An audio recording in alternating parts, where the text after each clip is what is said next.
Hai semua, bertemu lagi dengan saya Ibu Tika. Selamat datang di video baru kali ini.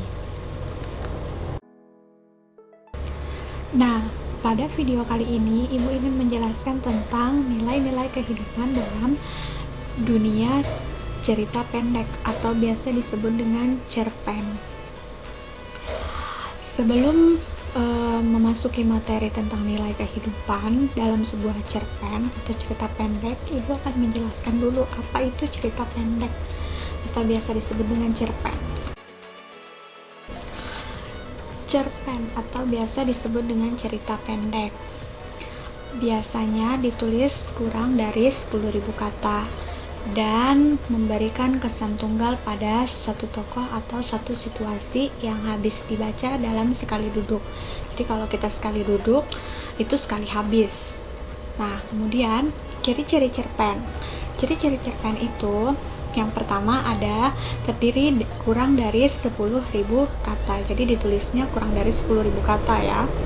Kemudian yang kedua, selesai dibaca dalam sekali duduk. Yang ketiga, sifatnya fiktif atau tidak nyata. Keempat, hanya mempunyai satu alur saja atau alur tunggal. Nanti akan dijelaskan pada slide berikutnya. Yang kelima, isi dari cerita berasal dari kehidupan sehari-hari. Yang keenam, menggunakan kata-kata yang mudah dipahami oleh pembaca atau biasa disebut dengan kata-kata saat ini. Kemudian, penokohan dalam cerita pendek sangat sederhana. Yang terakhir, kesan dan pesan yang ditinggalkan sangatlah mendalam sehingga si pembaca ikut merasakan isi dari cerita pendek tersebut. Jenis-jenis cerita pendek. Jenis-jenis cerita pendek itu ada dua. Yang pertama berdasarkan jumlah katanya, dan yang kedua berdasarkan teknik pengarangannya. Nah, berdasarkan jumlah katanya dibagi lagi menjadi 3. Yang pertama, cerpen mini.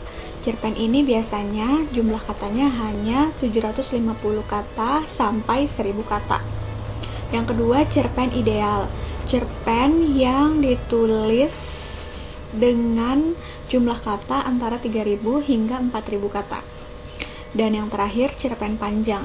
Nah, cerpen ini merupakan jenis cerpen yang terpanjang dengan ditulis sebanyak 10.000 kata. Nah, kemudian berdasarkan teknik pengarangannya, ada 2. Cerpen sempurna, yaitu cerpen yang terfokus pada satu tema dengan plot yang jelas dan memiliki ending yang mudah dipahami. Dan yang kedua, cerpen tak utuh, yaitu cerpen yang tidak terfokus pada satu tema saja, artinya temanya bisa bermacam-macam.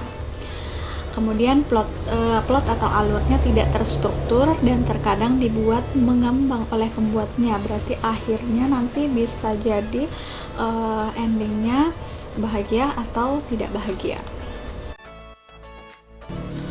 Nilai-nilai dalam cerpen itu ada nilai religius, nilai budaya, nilai kepahlawanan, sosial, politik, dan moral. Untuk nilai-nilai dalam cerpen akan dibahas pada video selanjutnya. Langkah-langkah mengidentifikasi nilai dalam cerpen itu ada 3. Yang pertama, membaca cerpen dengan seksama. Yang kedua, menganalisis tindakan dan dialog yang dilakukan oleh tokoh. Dan yang ketiga, menyimpulkan nilai-nilai kehidupan lewat tindakan atau dialog tokoh. Untuk nilai-nilai dalam cerpen akan dibahas pada video selanjutnya. Mendemonstrasikan nilai cerpen dalam kehidupan sehari-hari. Yang pertama, membaca cerpen dengan cermat dan teliti. Kedua, menganalisis nilai-nilai kehidupan dengan mengamati tindakan dan dialog tokoh. 3. Menyimpulkan nilai-nilai kehidupan yang terkandung dalam cerpen. Keempat, menganalisis keterkaitan nilai kehidupan yang terkandung dalam cerpen dengan kehidupan masyarakat sekarang. Dan yang terakhir, mempraktikkan nilai-nilai yang didapat dalam kehidupan sehari-hari. Unsur pembangun dalam sebuah cerpen. Yang pertama ada tema. Tema merupakan gagasan utama yang menjalin struktur cerita, persoalan, atau peristiwa-peristiwa yang dibacakan pada suatu cerpen. Yang kedua ada alur. Alur atau biasa disebut dengan jalan cerita merupakan bagian-bagian yang membentuk suatu cerita dan kisah dari suatu cerpen.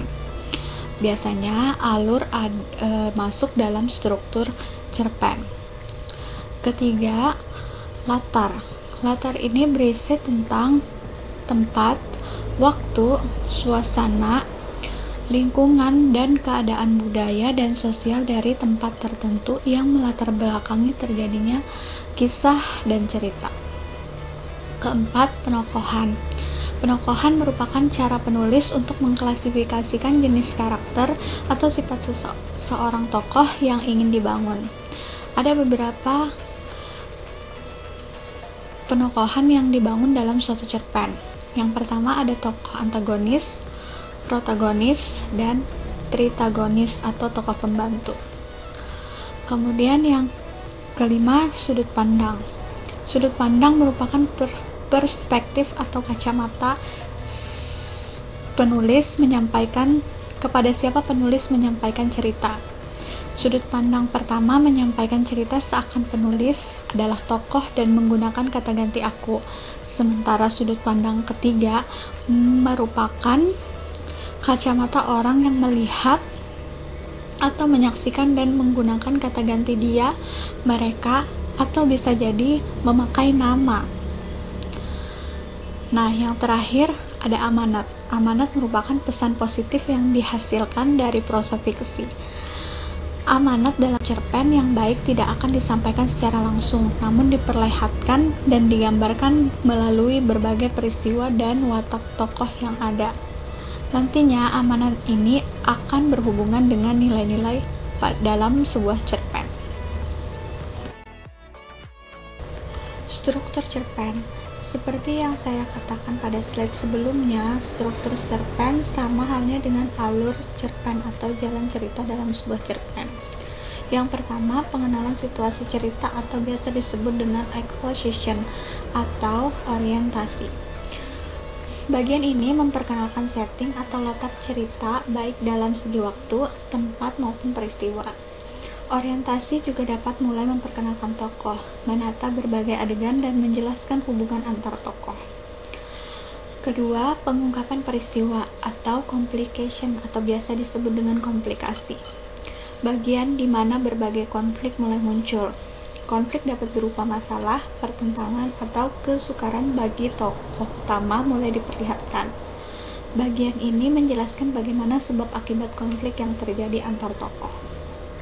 Ketiga, menuju konflik atau rising action. Nah, pada bagian ini berbagai masalah, peristiwa menantang, pertentangan, atau kesukaran tokoh terus berkembang dan hampir mencapai puncaknya. Keempat, puncak konflik atau turning point. Konflik sering disebut juga sebagai klimaks. Ini adalah bagian puncak dari konflik, bagian cerita yang paling mendebarkan dan permasalahannya mencapai batas. Yang terakhir, penyelesaian, ending atau biasa disebut dengan koda. Penutup atau akhir dari keseluruhan isi cerita. Koda dapat berisi kesimpulan dari seluruh cerita seperti interpretasi penulis mengenai kisah yang disampaikan. Tidak semua cerita memiliki koda, terutama karya-karya sastra serius yang bersifat tidak ingin menggurui dan ingin pembaca menyimpulkan sendiri berbagai pesan dan amanat yang terdapat dalam sebuah karya.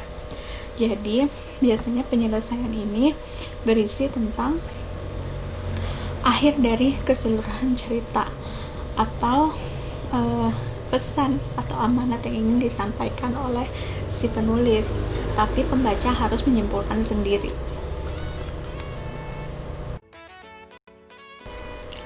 Unsur kebahasaan cerita pendek. Yang pertama, menggunakan kalimat bermakna lampau yang ditandai oleh kata keterangan yang bermakna pernah terjadi atau lampau, seperti kata ketika itu, beberapa tahun yang lalu, dan lain sebagainya. Kedua, menggunakan kalimat langsung atau menggunakan banyak dialog yang biasanya ditandai dengan pemakaian tanda petik. Ketiga, menggunakan kata menyatakan urutan waktu, seperti kata sejak saat itu, setelah itu, dan lain sebagainya. Keempat, menggunakan kata kerja yang menggambarkan sesuatu peristiwa yang pernah terjadi. Kelima, menggunakan kata kerja yang menyatakan sesuatu yang dipikirkan atau dirasakan oleh tokoh. Keenam, menggunakan kata sifat yang digunakan untuk menggambarkan tempat, waktu, dan suasana. Terakhir, menggunakan kalimat kata kerja tak langsung sebagai cara menceritakan tuturan seorang tokoh oleh pengarang. Biasanya ditandai dengan kata mengatakan bahwa, menceritakan tentang, mengungkapkan, menanyakan, menyatakan, atau menuturkan. Nah, itu tadi penjelasan tentang pengertian cerpen dan unsur-unsur pembangun cerpen. Semoga video ini bisa kalian pahami dan bermanfaat. Jika kalian ada pertanyaan, silahkan tulis di kolom komentar. Sekian dan terima kasih.